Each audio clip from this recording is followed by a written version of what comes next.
In a G7 nation, one chain pours 8 of every 10 cups of coffee a country buys. Not in one city, 8 in 10 nationwide.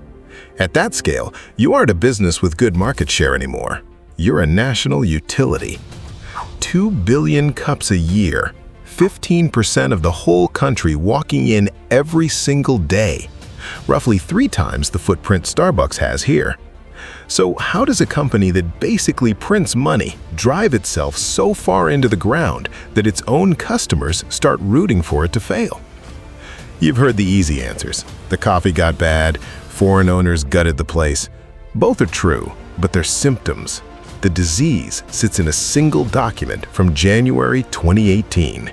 In Coburg, that's Coburg, Ontario, staff were handed a letter that read like a math trick. Paid breaks were gone, so a 9-hour shift no longer paid for 9 hours. Anyone with under 5 years now had to cover most of their own health and dental benefits. It looked like a standard minimum wage squeeze until you read the signature. Not a Brazilian investment firm, Ron Joyce Jr. Enterprises, the founder's own son. That one page is the whole Tim Hortons story. A system that turned a community habit into a margin machine, then pushed the pressure downhill until the people at the counter absorbed it. In 1975, Ron Joyce Sr. bought out the founder's widow, $1 million and a Cadillac Eldorado. 40 years on, that same company changed hands for $12.5 billion as part of a 3G capital cost-cutting playbook. But the real break happened long before the Brazilians arrived. This was the original sin of the franchise. The story does not start in a boardroom, but in a steel town. In Hamilton, Ontario, in 1964, the name above the door belonged to Miles Tim Horton, a top defenseman for the Toronto Maple Leafs, the sort who skated bareheaded and would haul the puck up the ice himself. In the 1960s, playing professional hockey did not make you wealthy, but it definitely made you famous. Tim did what most athletes did in the off-season back then and opened a small business. But Tim Horton did not actually build the company we know today. Ron Joyce did. Joyce was an ex-Hamilton cop who'd swapped the beat for a fryer line. While Horton chased Stanley Cups in Toronto, Joyce was at the store by 4 in the morning, dusted in flour, working out the exact chemistry of an apple fritter. The split was clean. Horton lent the famous name, Joyce supplied everything else. Walk into a Tim Hortons in the 70s or 80s and it was no ordinary fast food chain. Ceramic mugs, a smoking section full of regulars with newspapers, the local hockey team killing time after practice. It was a community hub first, a coffee shop second, and that's where the social contract between this brand and this country got written. Everything changed on February 21, 1974. Tim Horton was steering his DeTomaso Pantera south toward Buffalo, having just played his old club, when he lost the car on the QEW and was killed on impact. He was only 44. The death of a founder usually kills a young company, but Joyce did the opposite. A year later, he bought Lori Horton's half of the business, $1 million in cash and a Cadillac, took full control, and ran the chain for the next 2 decades like a man personally offended by inefficiency. He'd take his own plane out to random stores, turn up unannounced, and tip a stale pot over the sink with his own hands. But his deepest belief was about the people running those stores. Joyce put it in writing. Head office served one client above all others, the operator behind the counter. He did not see them as employees or tenants, but as partners. That philosophy kept the entire system honest for a long time. Unfortunately, that partnership did not survive the 1995 merger with Wendy's International. That deal brought an American corporate structure into a Canadian institution built on a handshake culture. MBA graduates replaced the old-school operators, and Ron Joyce stepped back from the day-to-day decisions. A new generation of executives looked at his obsession with quality and saw nothing but a cost they could cut. Step inside at 3 in the morning in the late 80s, and the back of the house looked like a construction site for carbs. 50-pound flour sacks to the ceiling, industrial mixers grinding dough, vats of oil bubbling. In the middle stood a professional baker who knew the science of dough and exactly when a batch was ready for the fryer. That baker was the engine of the franchise. Every fritter and honey dip was cut and glazed on the spot, usually fried within 2 hours of hitting the case. Freshness wasn't a slogan, it was something customers could taste, and it was the foundation of the brand's early dominance. Under this scratch-bake model, the economics were lean for the store owner. Adding up flour, yeast, and labor, it cost a franchisee about 6 to 9 cents to produce one donut. Those healthy margins existed because the inputs were basic commodities and the process was local, which kept the profit inside the four walls of the restaurant. That changed in the early 2000s with a program called Always Fresh. The pitch sounded like pure efficiency. Move the heavy lifting to a central factory in Brantford, Ontario. Donuts would be par-baked, flash-frozen, and shipped out for stores to finish in a small oven. No more 4 a.m. flour deliveries, no more skilled bakers. Easier to staff, cleaner to run. What the pitch left quiet was who now got paid. Franchisees say they were first floated a figure around 11 or 12 cents a donut. The number that actually landed was closer to 16 cents before distribution, roughly 18 all in, nearly triple the scratch cost. The company had turned baking into a profit center and the store owner into a captive customer, forced to buy from the corporate parent. It was aggressive enough that franchisees did something rare. They sued their own head office. The Ontario court sided with Tim Hortons in 2012, but the legal win didn't undo the economics. Even the man who built it saw it coming. In his memoir, Ron Joyce called the frozen product a flat disappointment and said plainly that if he'd still been in charge, the switch never would have happened. A staggering thing for a founder to admit about his own legacy. Then there's Cyril Garland, a former executive turned franchisee who grew suspicious of what was arriving in his stores. He had his staff weigh the donuts out of the boxes. His affidavit claimed the factory versions were over 14% smaller than the hand-cut ones. The customer handed over the same money for less food. The operator paid 3 times as much to stock it, and the only party ahead was the corporation collecting a margin on both ends. This was vertical integration used as a weapon against a franchise network. The profit didn't vanish, it relocated from the local community to a corporate balance sheet in Oakville. That was the first crack. It set up the next mistake. For decades, the coffee was the moat. Whatever the complaints about frozen donuts, people came back because the cup was consistent, mild, and built into the morning like a commute. Automatic, not a pleasure. Tim Hortons won coffee not through innovation, but through repetition at scale. And that kind of dominance is almost impossible to dislodge. The blend itself came from a supplier called Mother Parkers, a Mississauga-based roaster that had supplied Tim Hortons for years. Customers didn't know that name, but they certainly knew the taste. At some point in the 2000s, Tim Hortons decided it was smarter than its own supply chain. Drop the supplier, keep the margin. So it dropped Mother Parkers, built its own roasting facility in Ancaster, Ontario, and set about replicating the blend in-house. On paper, the move looks rational. In practice, it handed a loaded weapon to every competitor in the market. When a brand millions of Canadians touch daily changes the cup their habits are built around, people notice, even if they can't explain why. And once that question enters the room, loyalty stops being automatic. McDonald's had been watching from the sidelines. For years, its coffee was something you ordered only when you had no other option, pure background. Then it rebuilt the program from scratch. McCafe went national, Premium Roast became a flagship, all backed by sheer volume. By the chain's own numbers, it was on track to pour roughly 200 million cups of Premium Roast in Canada in 2011, with free coffee giveaways handing out tens of millions more. That's when the rumors started. Mother Parkers had historically supplied McDonald's coffee in Canada too, so when Tim's blend changed and McDonald's suddenly tasted better, people connected dots that weren't quite there. McDonald's must have ended up with Tim's old recipe. For the record, it's a myth. Tim Horton says its original blend hasn't changed since 1964 and was never handed to a rival. But the myth is the revealing part. It spread because people were already primed to believe the cup had wandered off somewhere. The trust was already gone. The rumor just gave that feeling a shape. By 2014, Tim Hortons had surrendered the two things it was built on. The donuts had moved to a factory, and the coffee crown had moved to McDonald's. What arrived next wasn't a rescue, but a harvest. There had been a brief reprieve in between. After a decade under Wendy's, Tim Hortons was spun back out in 2006 as its own Canadian-listed company, independent again on the Toronto Exchange.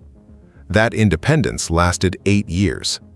In August of 2014, Tim Hortons merged with Burger King in a deal valued at $12.5 billion. The combined entity was called Restaurant Brands International, or RBI. Behind it was 3G Capital, a Brazilian private equity firm with a well-documented approach to consumer brands. Cut costs to the bone, hold margins at the top, and let the pressure flow downward until something snaps.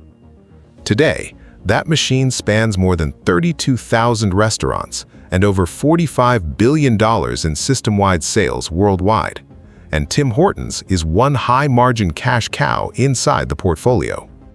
3G runs on a philosophy called zero-based budgeting. At most companies, next year's budget builds off this year's. Under this model, it resets to zero every year, and every expense, from the corporate jet to the napkin order, has to justify itself from scratch or get cut. It strips waste. It also strips the institutional memory and goodwill that hold a franchise network together. For where that leads, look at Kraft Heinz, run by 3G on the same model. In 2019, it wrote down $15 billion in a single quarter. Brands treated as cash machines instead of businesses, quietly hollowed out until the market priced in what the balance sheet had hidden for years. Tim Hortons didn't get a $15 billion write-down, but it got something slower and harder to quantify. It got a franchisee base that stopped trusting the people above them. The first open rupture was the ad fund.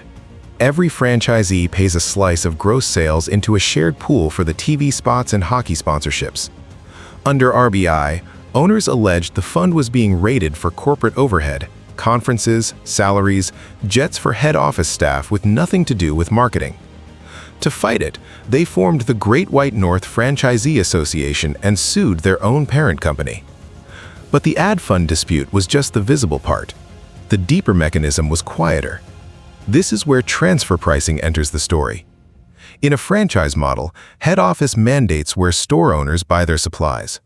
Under RBI, franchisees alleged they were pushed to buy staples, sugar, pop, bacon, at marked-up rates through supply channels the parent controlled.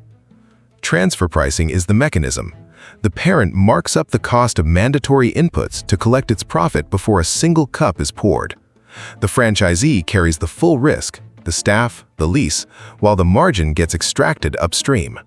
That structure creates a fixed price constraint with no release valve. The franchisee can't raise the price of a double-double without breaking the brand promise, and can't switch suppliers. The only lever left is labor, which is exactly what snapped in early 2018 when Ontario announced a minimum wage increase. Franchisees, squeezed between inflated supply costs and a rising wage floor, had nowhere to go, so some of them went to their staff instead. They cut paid breaks and offloaded benefit costs, exactly what the Coburg letter documented. The architecture 3G had built made that nearly inevitable, because the store owner didn't create the pressure. The store owner just happened to be the last person in the chain before it hit someone with even less power. The No Timmy's Tuesday movement trended nationally as protests formed outside locations across the country. For the first time, that red cup stirred something in people other than comfort. That set off a joint probe by 4 watchdogs, the Federal Privacy Office and its counterparts in Quebec, British Columbia, and Alberta. They found Tim Hortons had buried a third-party tool called Radar Labs in the app's code, built to infer where users lived and worked from where their phones rested overnight versus where they sat by day. But the most corrosive finding was what the geofencing was for. The app was set to fire an event whenever its user stepped inside a Starbucks, a McDonald's, a second cup. The aim was to build behavioral profiles that flagged exactly when a customer bought coffee from a rival. In plain terms, they were checking whether you'd been unfaithful to the brand. The permission screen told users location data would only be used while the app was open. The investigation found that was effectively false.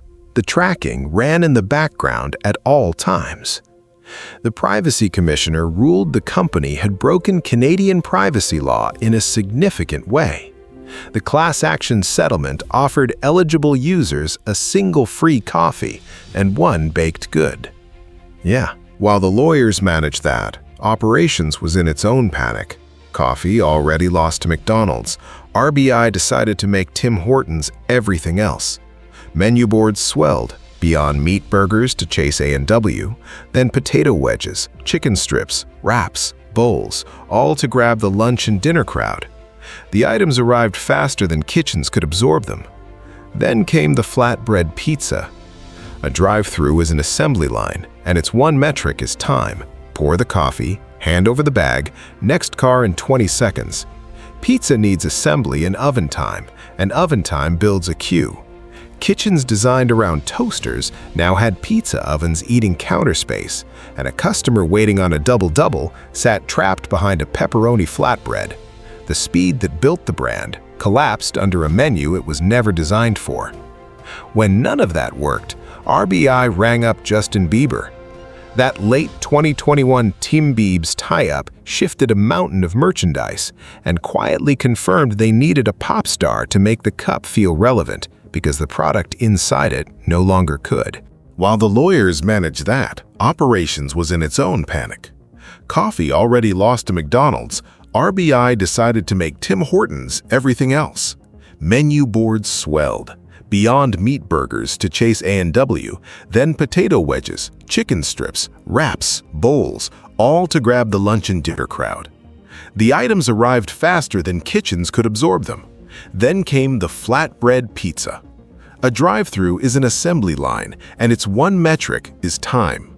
Pour the coffee, hand over the bag, next car in 20 seconds. Pizza needs assembly and oven time builds a queue. Kitchens designed around toasters now had pizza ovens eating counter space, and a customer waiting on a double-double sat trapped behind a pepperoni flatbread. The speed that built the brand collapsed under a menu it was never designed for. When none of that worked, RBI rang up Justin Bieber. That late 2021 Tim Biebs tie-up shifted a mountain of merchandise and quietly confirmed they needed a pop star to make the cup feel relevant because the product inside it no longer could. Roll through almost any Canadian small town now, and you'll find the same 3 structures holding the community together: the arena, the church, and the Tims. 2 of them still belong to the people who use them. The third answers to a holding company, one a Brazilian private equity firm controlled for years and has been steadily selling down ever since. In 2024, a group of Quebec franchisees filed a lawsuit alleging $18.9 million in lost profits across 44 restaurants between 2021 and 2023. The structural fracture documented years ago in the Coburg letter is still producing casualties today. Tim Hortons did not lose its grip on Canada because the coffee got bad. It lost Canada because the leadership broke the unwritten social contract and then tried to monetize the wreckage. The real question now isn't whether RBI can run a better promotion. It's whether RBI can keep pulling margin out of the franchise network before the next inflation cycle forces a reset nobody at head office has planned for. So here's where I hand it to you. What broke your loyalty first? The frozen donut? The way the workers were treated? Or the day you found out the app was watching you? And tell me the memory, because everyone has one. Your dad's order, the road trip double-double, the box of Timbits on the bench at a 6 a.m. practice. Drop it in the comments. I read them. Soon, in a coming video, a Canadian name you grew up trusting that owned a whole category of your life, until a bigger flag quietly moved into its building and wore its skin. Until then, stay sharp.